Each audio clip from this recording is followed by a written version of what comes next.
Clarificación de términos. Introducción. Este no es un curso de especulación filosófica, ni está interesado en una terminología precisa. Se orienta únicamente hacia la expiación o corrección de la percepción. El medio de la expiación es el perdón.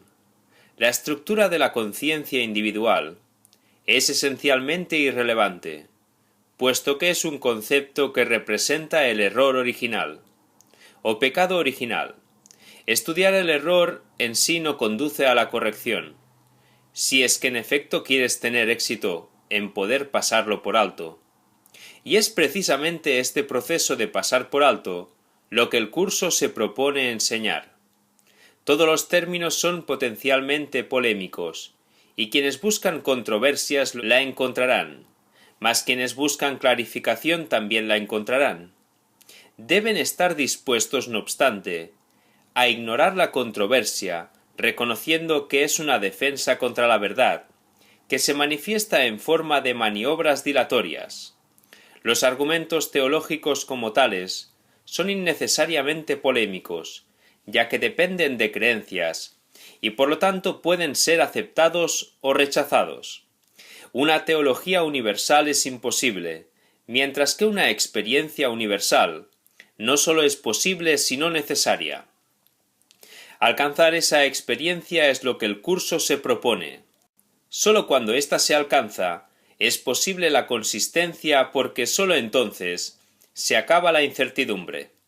Este curso opera dentro del marco de referencia del ego, pues ahí es donde se necesita. No se ocupa de lo que está más allá de todo error, ya que está planeado únicamente para fijar el rumbo en dirección a ello. Por lo tanto, se vale de palabras, las cuales son simbólicas, y no pueden expresar lo que se encuentra más allá de todo símbolo. El ego es el único que pregunta, puesto que es el único que duda. El curso simplemente ofrece otra respuesta, una vez que se ha planteado una pregunta. Dicha respuesta, no obstante, no recurre a la inventiva o al ingenio. Esos son atributos del ego. El curso es simple, tiene una sola función y una sola meta. Solo en eso es totalmente consistente, pues solo eso puede ser consistente. El ego exigirá muchas respuestas que este curso no provee. El curso no reconoce como preguntas aquellas que solo tienen la apariencia de preguntas, pero que son imposibles de contestar. El ego puede preguntar ¿cómo sucedió lo imposible? ¿A qué le ocurrió lo imposible? Y lo puede preguntar de muchas maneras, mas no hay una respuesta para ello, solo una experiencia. Busca solo esta, y no permitas que la teología te retrase. Notarás que el énfasis que el curso pone en las cuestiones estructurales es muy breve y solo tiene lugar al principio. Dicho énfasis desaparece muy pronto, para dar paso a la enseñanza central. Sin embargo, puesto que has pedido aclaraciones, a continuación se ofrecen unas cuantas para algunos de los términos utilizados.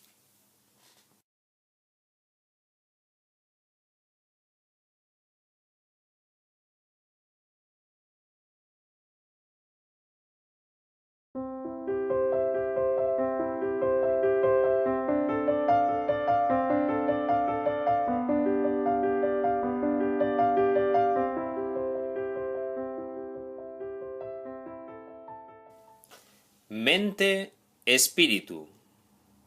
El término mente se utiliza para representar el principio activo del espíritu, el cual le suministra a éste su energía creativa. Cuando el término va con mayúsculas, se refiere a Dios o a Cristo, es decir, a la mente de Dios o a la mente de Cristo. El espíritu es el pensamiento de Dios que Él creó, semejante a sí mismo. El espíritu unificado es el único Hijo de Dios o Cristo. En este mundo, puesto que la mente está dividida, los hijos de Dios parecen estar separados. Sus mentes asimismo no parecen estar unidas. En ese estado ilusorio, el concepto de una mente individual parece tener sentido. En el curso, por lo tanto, se describe a la mente como si consistiera de dos partes, el espíritu y el ego. El espíritu es la parte que aún se mantiene en contacto con Dios, a través del Espíritu Santo, quien aunque mora en esa parte, también ve la otra. No se usa el término alma excepto en citas directas de la Biblia, por ser un término sumamente polémico. En cualquier caso sería un equivalente de espíritu, entendiéndose que, al formar parte del ámbito de Dios, es eterna y nunca nació. La otra parte de la mente es completamente ilusoria y sólo teje ilusiones. El espíritu conserva su potencial creativo, pero su voluntad, que es la de Dios, parecerá estar cautiva mientras la mente no esté unificada. La creación continúa imperturbable porque esa es la voluntad de Dios. Dicha voluntad está siempre unificada y por lo tanto no tiene significado en este mundo. No tiene grados ni opuestos. La mente puede gozar de rectitud o estar errada, dependiendo de la voz que escuche. La mentalidad recta escucha al Espíritu Santo, perdona al mundo, y en su lugar ve el mundo real a través de la visión de Cristo. Esta es la visión final, la última percepción, la condición en la que Dios mismo da el paso final. Ahí al tiempo y a lo ilusorio les llega su fin. La mentalidad errada escucha al ego y teje ilusiones. Percibe el pecado, justifica la ira y considera que la culpabilidad, la enfermedad y la muerte son reales. Tanto este mundo como el mundo real son ilusorios, pues la mentalidad recta simplemente pasa por alto o perdona lo que nunca ocurrió. Por lo tanto, la mentalidad recta no es la mentalidad uno, de la mente de Cristo, cuya voluntad es una con la de Dios. La única libertad que aún nos queda en este mundo es la libertad de elegir, y la elección es siempre entre dos alternativas o dos voces. La voluntad no está involucrada en la percepción o a ningún nivel, y no tiene nada que ver con el proceso de elegir. La conciencia es el mecanismo receptor, el cual recibe mensajes tanto del plano superior como del inferior, del Espíritu Santo o del ego. La conciencia tiene niveles y puede cambiar drásticamente de uno a otro, pero no puede trascender el dominio de lo perceptual. En su nivel más elevado se vuelve consciente del mundo real, y puede ser entrenada para hacer eso cada vez con mayor frecuencia. Sin embargo, el hecho mismo de que tenga niveles y de que pueda ser entrenada demuestra que no puede alcanzar el conocimiento.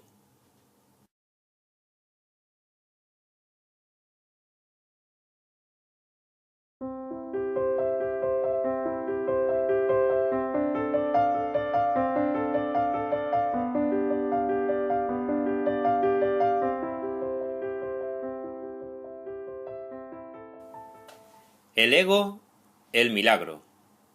Las ilusiones no perdurarán.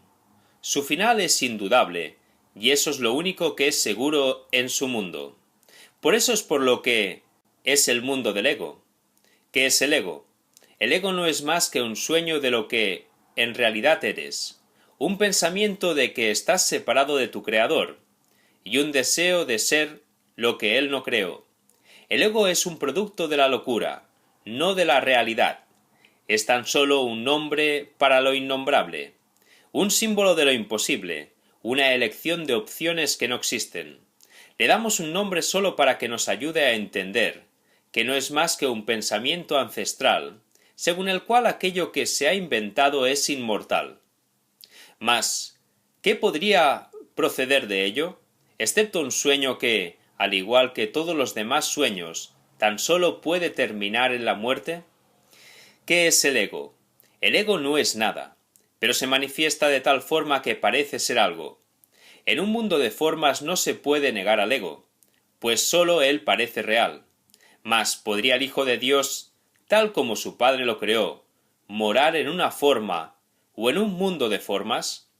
Si alguien te pide que definas al ego y expliques cómo se originó, es porque cree que el ego es real e intenta, por definición, asegurarse de que su naturaleza ilusiva quede oculta tras las palabras que parecen otorgarle realidad. Ninguna definición que se haya hecho de una mentira puede hacer que ésta sea verdad, ni tampoco puede haber una verdad que las mentiras puedan realmente ocultar. La irrealidad del ego no se niega con palabras, ni su significado se vuelve claro por el hecho de que su naturaleza parezca tener una forma. ¿Quién puede definir lo indefinible? Sin embargo, incluso para esto hay una respuesta. No podemos formular realmente una definición de lo que es el ego, pero sí podemos decir lo que no es. Y esto lo podemos ver con perfecta claridad. Basándonos en eso, podemos deducir lo que es. Observa su opuesto y verás la única respuesta que tiene sentido. A lo opuesto al ego, desde cualquier punto de vista, origen, efectos y consecuencias, le llamamos milagro. En él encontramos todo lo que no tiene que ver con el ego en este mundo. El milagro es lo opuesto al ego, y sólo en él podemos observar lo que era el ego, pues en él vemos lo que éste aparentemente hacía, y la causa y sus efectos no pueden sino seguir siendo una misma cosa. Donde antes había oscuridad, ahora vemos luz. ¿Qué es el ego? Lo que antes era la oscuridad. ¿Dónde está el ego? Donde antes estaba la oscuridad. ¿Qué es ahora y dónde puede encontrársele? No es nada, y no se le puede encontrar en ninguna parte. Ahora la luz ha llegado, y su opuesto se ha ido sin dejar ni rastro. Donde antes había maldad, ahora hay santidad. ¿Qué es el ego? Lo que antes era la maldad. ¿Dónde está el ego? En una pesadilla que sólo parecía ser real, mientras la estaba soñando. Donde antes había crucifixión, ahora está el Hijo de Dios. ¿Qué es el ego? ¿Quién tiene necesidad de preguntar? ¿Dónde está el ego? ¿Quién necesita ir en busca de ilusiones, ahora que los sueños han desaparecido? ¿Qué es un milagro? Un milagro es un sueño también, pero si observas todos los aspectos de ese sueño, jamás volverás a dudar. Observa el bondadoso mundo que se extiende ante ti, mientras caminas envuelto en mansedumbre. Observa a los ayudantes que encuentras a lo largo del camino que recorres, felices ante la certeza del cielo y la garantía de paz. Y observa también por un instante lo que por fin dejaste atrás y finalmente pasaste de largo. Esto es lo que era el ego, el odio cruel, la necesidad de venganza y los gritos de dolor, el miedo a la muerte y el deseo de matar, la ilusión de no tener hermanos y el yo que parecía estar solo en el universo. El milagro corrige este terrible error con respecto a ti mismo con la misma dulzura con la que una madre amorosa adormece con su canto a su criatura. ¿No preferirías escuchar un canto así? ¿No contestaría ese canto todo lo que pensabas preguntar, haciendo incluso que la pregunta dejase de tener sentido? Tus preguntas no tienen respuesta, ya que han sido planteadas para callar la voz de Dios, la cual nos hace a todos una sola pregunta. ¿Estás listo ya para ayudarme a salvar el mundo? Pregunta esto en vez de preguntar qué es el ego, y verás un súbito resplandor envolver al mundo, que el ego fabricó. Ahora no se le niega a nadie ningún milagro. El mundo se ha salvado de todo lo que tú pensabas que era, y lo que es ha sido siempre absolutamente puro y jamás ha sido condenado. El milagro perdona, el ego condena. No se necesita ninguna otra definición para ninguno de ellos excepto esta. Mas, ¿qué definición podría ser más cierta, o estar más a tono con lo que es la salvación? Con esto el problema y la respuesta se llevan uno al lado del otro, y al estar finalmente juntos, la elección es obvia. ¿Quién elegiría el infierno de reconocer que eso es lo que está eligiendo? ¿Y quién nos seguiría adelante un poco más, cuando le ha sido dado comprender que el camino es corto y que el cielo es su meta?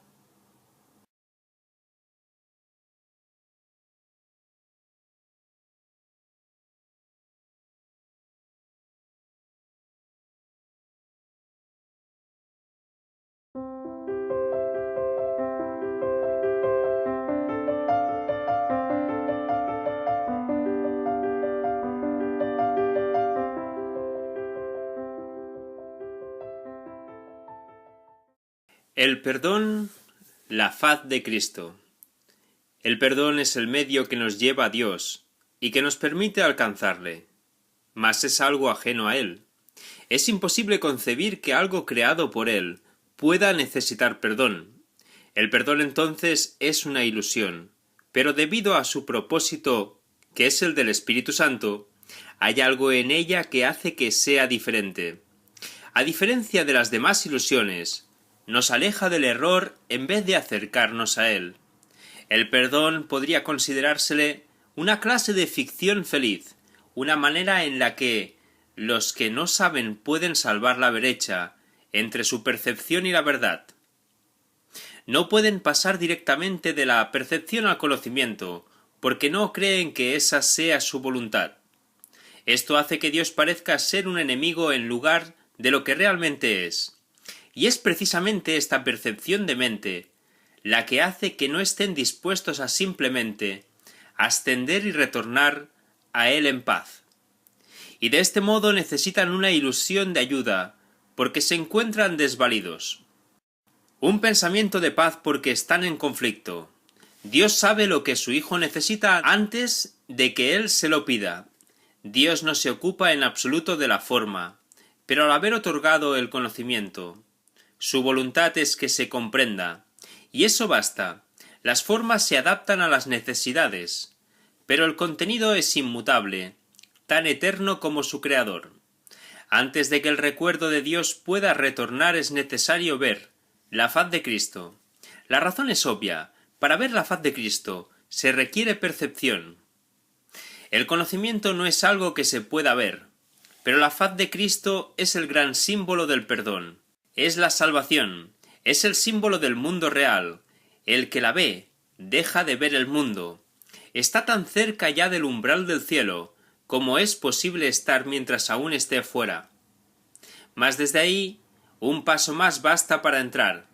Es el paso final, y ese se lo dejamos a Dios. El perdón es un símbolo también, pero en cuanto que símbolo exclusivo de la voluntad del Padre, no puede ser dividido. Y así la unidad que refleja se convierte en su voluntad, y es lo único que aún está en el mundo en parte, y que al mismo tiempo es el puente que conduce al cielo. La voluntad de Dios es lo único que existe. Lo único que podemos hacer es pasar de la nada al todo, del infierno al cielo. ¿Es esto una jornada? No, en verdad no lo es, pues la verdad no va a ninguna parte. Pero las ilusiones cambian según el lugar o la época. El paso final no es más que otro cambio, por ser una percepción. Es en parte irreal. Sin embargo, esa parte desaparecerá. Lo que entonces quedará será la paz eterna y la voluntad de Dios. Ahora ya no hay deseos, pues los deseos cambian. Incluso lo que una vez se deseó puede volverse indeseable. Esto es así porque el ego jamás puede estar en paz. Pero la voluntad es constante, por ser el don de Dios, y lo que Él da es siempre como Él mismo. Este es el propósito de la faz de Cristo, es el regalo de Dios para la salvación de su Hijo. Contempla únicamente esto, y habrás sido perdonado. Cuán hermoso se vuelve el mundo en ese instante, en el que ves la verdad acerca de ti mismo reflejada en él. Ahora estás libre de pecado, y contemplas tu impecabilidad. Ahora eres santo y así lo percibes, y ahora la mente retorna a su Creador. La unión de Padre e Hijo, la unidad de unidades, que se encuentra detrás de toda unión, aunque más allá de todas ellas. No se ve a Dios, sino que únicamente se le comprende. No se ataca a su Hijo, sino que se le reconoce.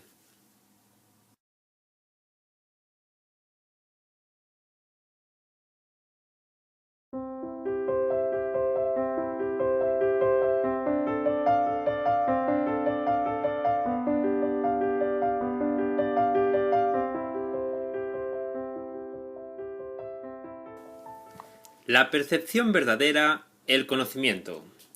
El mundo que ves no es más que la ilusión de un mundo. Dios no lo creó, pues lo que Él crea tiene que ser tan eterno como Él. En el mundo que ves, no obstante, no hay nada que haya de perdurar para siempre. Algunas cosas durarán en el tiempo algo más que otras, pero llegará el momento en el que a todo lo visible le llegue su fin. Los ojos del cuerpo no son por lo tanto el medio a través del cual se puede ver el mundo real, pues las ilusiones que contemplan solo pueden conducir a más ilusiones de la realidad.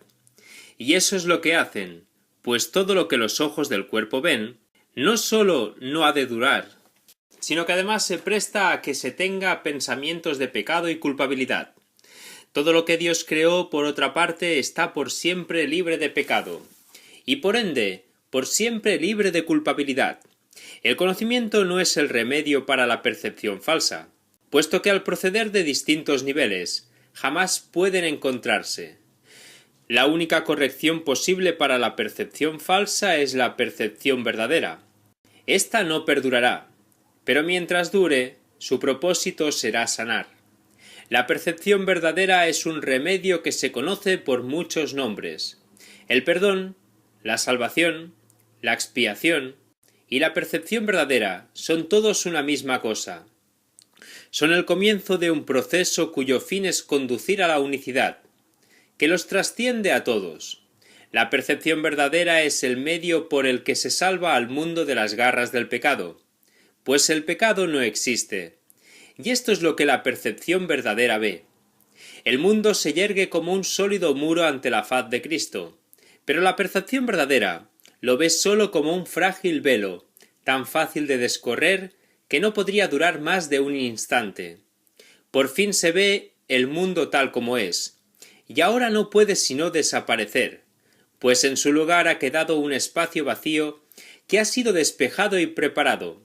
Donde antes se percibía destrucción, aparece ahora la faz de Cristo, y en ese instante el mundo queda olvidado y el tiempo acaba para siempre al disolverse el mundo en la nada de donde provino. Un mundo perdonado no puede durar mucho. Era la morada de los cuerpos, pero el perdón mira más allá de ellos.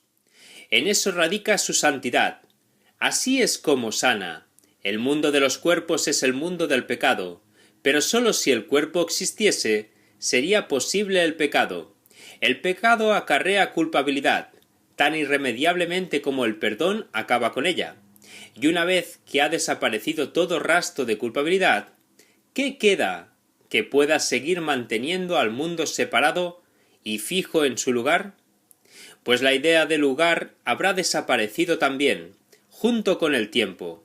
El cuerpo es lo único que hace que el mundo parezca real, pues al ser algo separado, no puede permanecer donde la separación es imposible. El perdón prueba que es imposible porque no lo ve. Y lo que entonces pasas por alto deja de ser comprensible para ti, tal como una vez estabas seguro de su presencia. Este es el cambio que brinda la percepción verdadera. Lo que antes se había proyectado afuera, ahora se ve adentro, y ahí el perdón deja que desaparezca. Ahí se establece el altar del Hijo, y ahí se recuerda a su Padre. Ahí se llevan todas las ilusiones ante la verdad, y se depositan ante el altar. Lo que se ve como que está fuera no puede sino estar más allá del alcance del perdón, pues parece ser por siempre pecaminoso. ¿Qué esperanza puede haber mientras se siga viendo el pecado como algo externo? ¿Qué remedio puede haber para la culpabilidad? Mas al ver a la culpabilidad y al perdón dentro de la mente, estos se encuentran juntos por un instante, uno al lado del otro, ante un solo altar. Ahí por fin la enfermedad y su único remedio se unen en un destello de luz curativa. Dios ha venido a reclamar lo que es suyo. El perdón se ha consumado. Y ahora el conocimiento de Dios, inmutable, absoluto, puro y completamente comprensible, entra en su reino. Ya no hay percepción ni falsa ni verdadera. Ya no hay perdón, pues su tarea ha finalizado. Ya no hay cuerpos, pues han desaparecido ante la deslumbrante luz del altar del Hijo de Dios. Dios sabe que ese altar es el suyo, así como el de su Hijo. Y ahí se unen, pues ahí el resplandor de la faz de Cristo ha hecho desaparecer el último instante del tiempo, y ahora la última percepción del mundo no tiene propósito ni causa, pues ahí donde el recuerdo de Dios ha llegado finalmente, no hay jornada ni creencia en el pecado, ni paredes ni cuerpos, y la sombría atracción de la culpabilidad y de la muerte se extingue para siempre. Oh hermanos míos, si tan solo supierais cuánta paz os envolverá, y os mantendrá a salvo puros y amados en la mente de Dios, no haríais más que apresuraros a encontraros con Él, en su altar. Santificados sean vuestros nombres y el suyo, pues se unen ahí, en ese santo lugar. Ahí Él se inclina para elevaros hasta Él, liberándoos de las ilusiones para llevaros a la santidad, liberándoos del mundo para conduciros a la eternidad, liberándoos de todo temor y devolviéndoos al amor.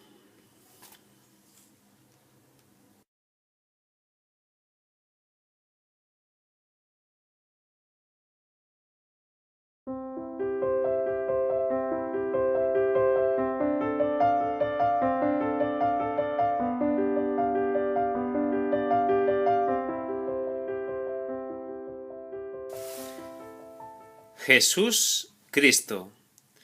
No necesitas ayuda para entrar en el cielo, pues jamás te ausentaste de él. Pero sí necesitas una ayuda que proceda de más allá de ti, pues te encuentras limitado por falsas creencias con respecto a tu identidad, la cual solo Dios estableció en la realidad. Los ayudantes que se te proveen varían de forma, aunque ante el altar son uno. Más allá de cada uno de ellos se encuentra un pensamiento de Dios. Y esto jamás ha de cambiar, pero sus nombres difieren por un tiempo, puesto que el tiempo necesita símbolos siendo de por sí irreal. Sus nombres son legión, pero no nos extenderemos más allá de los nombres que el curso en sí emplea. Dios no provee ayuda, pues no sabe de necesidades. Sin embargo, Él crea todos los ayudantes que su Hijo pueda necesitar, mientras éste siga creyendo que sus fantasías son reales. Dale gracias a Dios por ellos, pues son quienes te conducirán de regreso a tu hogar. El nombre de Jesús es el nombre de uno que, siendo hombre, vio la faz de Cristo en todos sus hermanos y recordó a Dios. Al identificarse con Cristo, dejó de ser un hombre y se volvió uno con Dios. El hombre era una ilusión, pues parecía ser un ser separado que caminaba por su cuenta, dentro de un cuerpo que aparentemente mantenía a su ser separado de su ser, como hacen todas las ilusiones. Pero ¿quién puede salvar a menos que al ver las ilusiones las identifique como lo que son? Jesús sigue siendo un Salvador porque vio lo falso, y no lo aceptó como la verdad. Cristo necesitó su forma para poder presentarse ante los hombres y salvarlos de sus ilusiones. En su completa identificación con el Cristo, el perfecto Hijo de Dios, su única creación y su felicidad, por siempre como Él y uno con Él, Jesús se convirtió en lo que todos vosotros no podéis sino ser. Mostró el camino para que lo siguierais. Él te conduce de regreso a Dios, porque vio el camino ante sí y lo siguió. Jesús hizo una clara distinción, todavía velada para ti, entre lo falso y lo verdadero. Te ofreció una demostración palpable de que es imposible matar al Hijo de Dios, y de que el pecado, la maldad, la malicia, el miedo o la muerte no pueden alterar su vida en modo alguno. Todos tus pecados, por lo tanto, te han sido perdonados, ya que jamás tuvieron consecuencia alguna, y así no fueron más que sueños. Levántate con aquel que te mostró esto, ya que se lo debes por haber compartido contigo tus sueños, para que pudieran ser disipados, y todavía los comparte para mantenerse en unión contigo. ¿Es Él el Cristo? Por supuesto que sí, junto contigo. Su vida en la tierra no fue lo suficientemente larga como para poder enseñar la poderosa lección que aprendió por todos vosotros. Mas Él permanecerá contigo para conducirte desde el infierno que tú hiciste hasta Dios. Y cuando unas tu voluntad a la suya, verás a través de su visión, pues los ojos de Cristo se comparten. Caminar con Él es algo tan natural como caminar con un hermano al que conoces desde que naciste, pues eso es en verdad lo que Él es. Se han hecho amargos ídolos de aquel que sólo quiere ser un hermano para el mundo. Perdónale tus fantasías y comprende lo mucho que amarías a un hermano así, pues Él por fin le brindará descanso a tu mente y la llevará contigo ante tu Dios. ¿Es Él el único ayudante de Dios? Por supuesto que no, pues Cristo adoptará muchas formas con diferentes nombres, hasta que se reconozca la unicidad de todas ellas. Mas para ti Jesús es el portador del único mensaje de Cristo acerca del amor de Dios. No tienes necesidad de ningún otro. Es posible leer sus palabras y beneficiarse de ellas, sin aceptarle en tu vida. Mas Él te ayudaría todavía más, si compartieses con Él tus penas y alegrías, y renunciases a ambas para hallar la paz de Dios.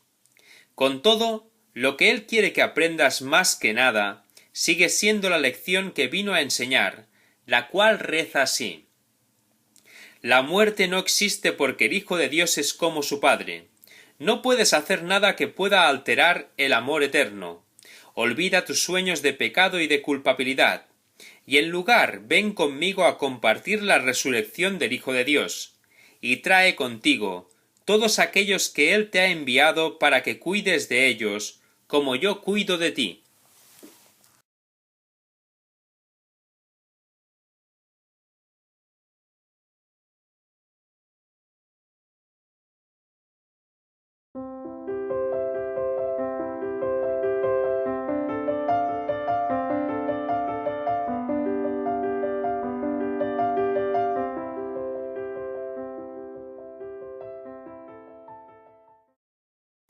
El Espíritu Santo. Jesús es la manifestación del Espíritu Santo, a quien Él invocó para que descendiese sobre la tierra después de su ascensión al Padre, es decir, después de haberse identificado completamente con el Cristo, el Hijo de Dios tal como Él lo creó.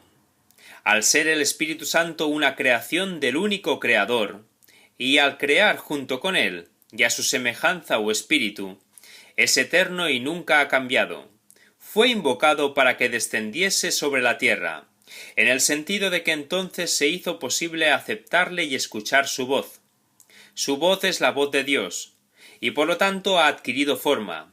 Dicha forma no es su realidad, la cual sólo Dios conoce junto con Cristo, su verdadero Hijo, quien es parte de Él. El Espíritu Santo se le describe a lo largo del curso como aquel que nos ofrece la respuesta a la separación, y nos trae el plan de la expiación, al asignarnos el papel especial que nos corresponde desempeñar en dicho plan, y mostrarnos exactamente en qué consiste. Él ha designado a Jesús como el líder para llevar a cabo su plan, ya que Jesús fue el primero en desempeñar perfectamente su papel. Se le ha dado pleno poder en el cielo y en la tierra, y lo compartirá contigo cuando tú hayas desempeñado el tuyo. El principio de la expiación le fue dado al Espíritu Santo mucho antes de que Jesús lo pusiese en marcha. Al Espíritu Santo se le describe como el último vínculo de comunicación que queda entre Dios y sus hijos separados. Al fin de llevar a cabo esta función especial, Él ha asumido una doble función. Goza de conocimiento porque es parte de Dios. Percibe porque fue enviado para salvar a la humanidad. Él es el gran principio corrector, el portador de la verdadera percepción, el poder intrínseco de la visión de Cristo. Él es la luz en la que se percibe al mundo perdonado, en el que solamente puede verse la faz de Cristo. Él nunca se olvida del Creador ni de su creación. Él nunca se olvida del Hijo de Dios. Él nunca se olvida de ti. Te brinda el amor de tu Padre, en un eterno resplandor que nunca será extinguido porque Dios mismo lo depositó ahí. El Espíritu Santo mora en la parte de tu mente que es parte de la mente de Cristo. Él representa a tu ser y a tu Creador, quienes son uno. Habla por Dios y también por ti, ya que está unido a ambos. Por consiguiente, Él es la prueba de que ambos son uno solo. El Espíritu Santo parece ser una voz, pues de esta forma es como te comunica la palabra de Dios. Parece ser un guía por tierras lejanas, pues esa es la clase de ayuda que necesitas. Y parece ser también cualquier cosa que satisfaga las necesidades que creas tener. Pero él no se engaña cuando te percibes a ti mismo atrapado por necesidades que no tienes. De ellas es de las que quiere liberarte, de ellas es de las que quiere ponerte a salvo. Tú eres su manifestación en este mundo. Tu hermano te invoca para que seas su voz junto con él. Por sí, solo no puede ser el ayudante del Hijo de Dios, pues por sí solo no tiene ninguna función. Pero unido a ti, es el resplandeciente Salvador del mundo, cuyo papel es la redención de éste tú has completado. Él te da las gracias a ti y a tu hermano, pues te elevaste con él cuando él comenzó a salvar al mundo, y estarás con él cuando el tiempo haya cesado, y ya no quede ni rastro de los sueños de rencor, en los que bailabas al compás de la exangüe música de la muerte, pues en su lugar se oirá el himno de Dios por unos momentos más, y luego ya no se oirá más la voz, ya, que no volverá a adoptar ninguna forma, sino que retornará a la eterna amorfía de Dios.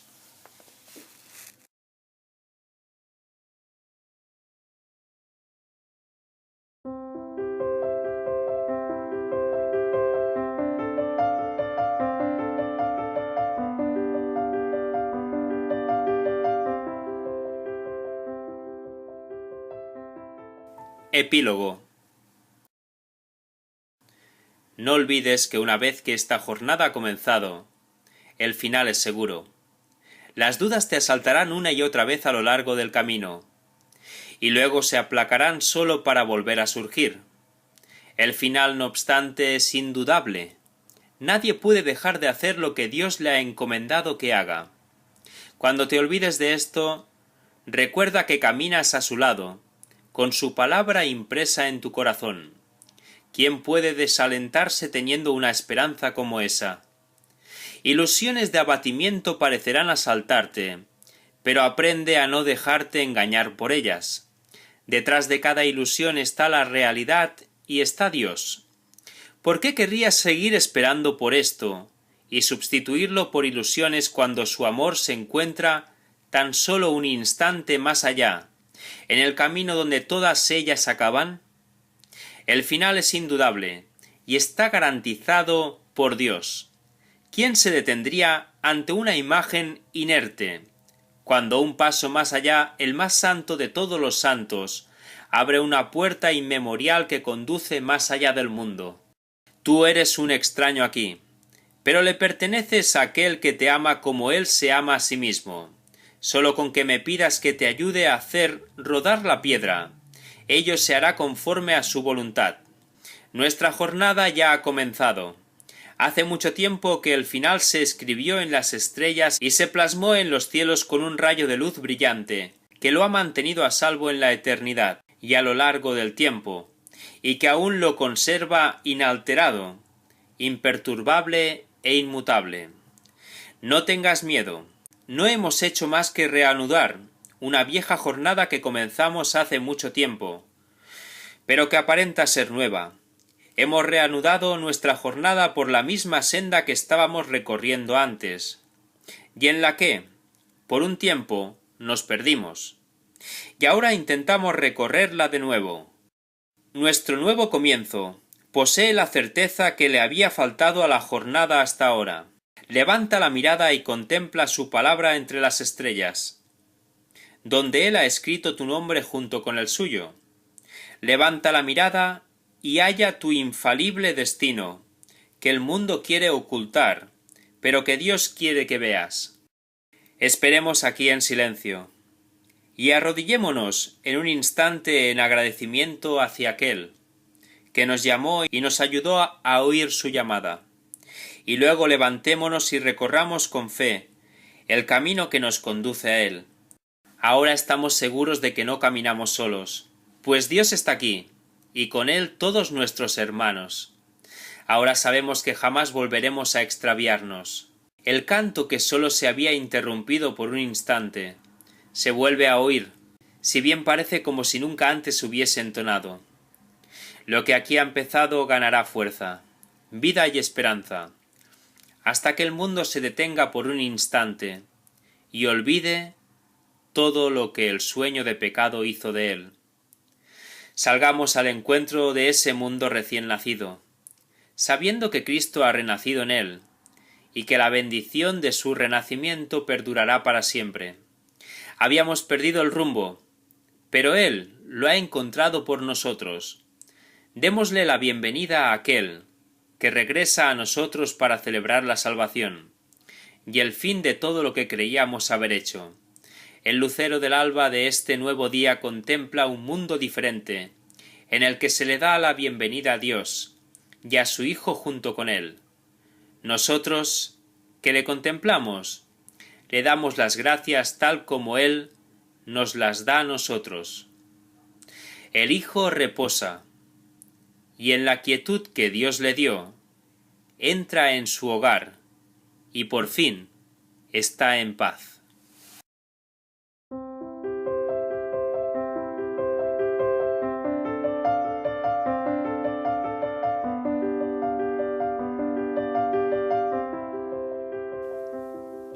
Clarificación de términos.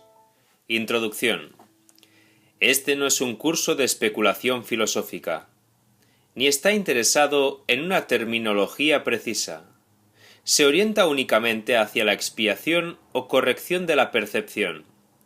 El medio de la expiación es el perdón.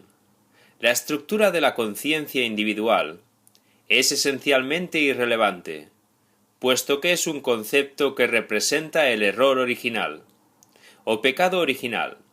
Estudiar el error en sí no conduce a la corrección.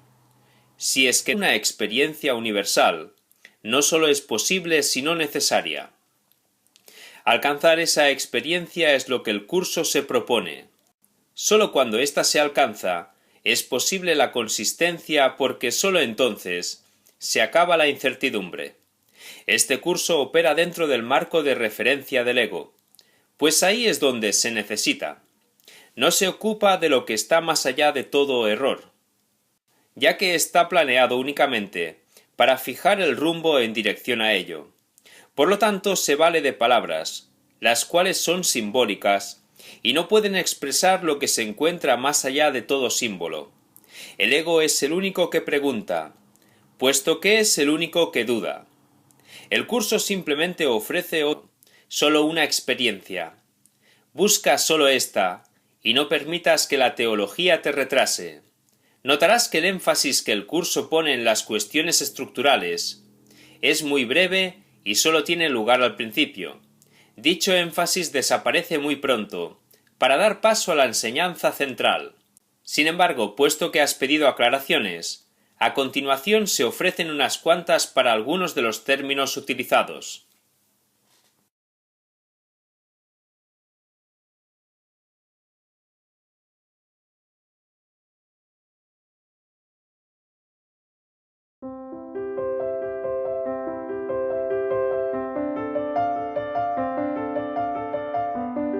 En efecto, quieres tener éxito en poder pasarlo por alto. Y es precisamente este proceso de pasar por alto lo que el curso se propone enseñar. Todos los términos son potencialmente polémicos, y quienes buscan controversias la encontrarán, mas quienes buscan clarificación también la encontrarán. Deben estar dispuestos, no obstante, a ignorar la controversia, reconociendo que es una defensa contra la verdad, que se manifiesta en forma de maniobras dilatorias. Los argumentos teológicos como tales son innecesariamente polémicos, ya que dependen de creencias, y por lo tanto pueden ser aceptados o rechazados. Una teología universal es imposible, mientras que otra respuesta, una vez que se ha planteado una pregunta. Dicha respuesta, no obstante, no recurre a la inventiva o al ingenio. Esos son atributos del ego. El curso es simple, tiene una sola función y una sola meta. Solo en eso es totalmente consistente, pues solo eso puede ser consistente. El ego exigirá muchas respuestas que este curso no provee. El curso no reconoce como preguntas aquellas que solo tienen la apariencia de preguntas, pero que son imposibles de contestar. El ego puede preguntar: ¿cómo sucedió lo imposible? ¿A qué le ocurrió lo imposible? Y lo puede preguntar de muchas maneras, mas no hay una respuesta para ello.